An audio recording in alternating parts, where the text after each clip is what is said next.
Welcome to today's lesson. In today's video, we're going to look at the following question. Find the value of the limit as x approaches 0 of x of 2 sine x minus sine 2x over x cos x. Now, first thing is first, we need to first plug in 0 where there is x. If you plug in 0 for sine x, that is going to be 0. 2 times 0, that's 0. For this one, it's still going to be 0. So on top, we're having a 0. At the bottom, when I plug in 0 for x, to make everything here 0. But for cos 0 is 1. So since we are seeing that this will be in the form of, this is going to be 0 over 0. And we're having 0 at the bottom. When 0 is dividing something, it makes that function to be undefined. So since we have seen this case, what we just need to simply do is to use the L'Hopital's rule. We are going to differentiate. We are going to differentiate the top part, and we are going to differentiate the bottom part with respect to x. We are going to differentiate the top part and the bottom part. So when you differentiate the top part, what is the derivative of sine x? The derivative of sine x is cos x. So 2 cos x for the first part, then less. What is the derivative of sine 2x?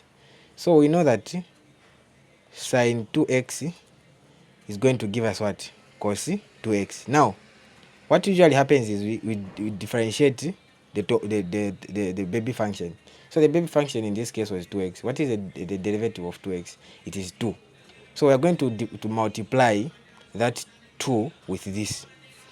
To simply show how this came about, we can use sine x, isn't it? When we differentiate sine x, we are going to get sine x. Now, what is the derivative of x? The derivative of x is 1. So 1 multiplied by sine x is still going to be sine x. So for this part, we are going to have, for this part alone, we are going to have 2 cos 2x divided by. Now, we are differentiating the bottom part as well. You know, I'm not using quotient rule because we are not differentiating the whole function. We are just differentiating the top part alone and the bottom part alone using L'Hopital's rule. So when you differentiate the bottom part, you can see that the bottom part is a product.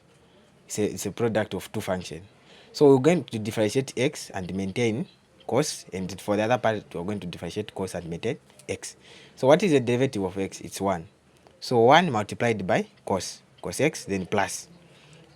When we are maintaining x, now what is the derivative of cos x? The derivative of cos x is negative sin x.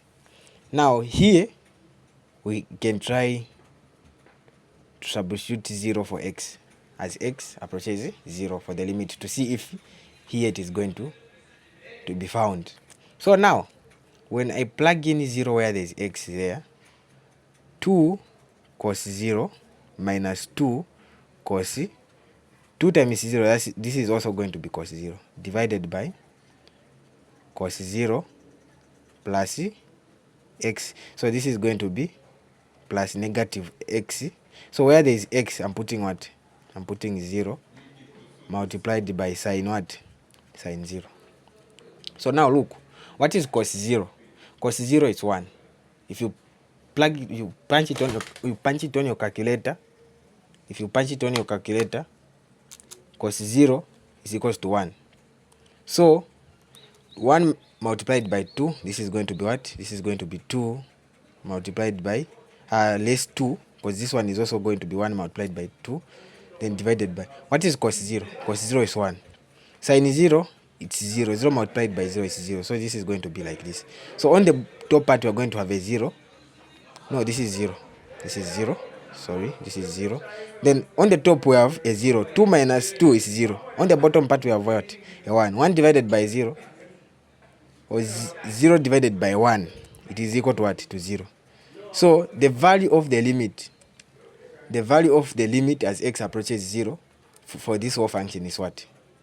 It's 0, using L'Hopital's rule. Thank you for watching, and if you haven't yet subscribed to the channel, subscribe so that you don't miss out on future endeavors. Bye bye.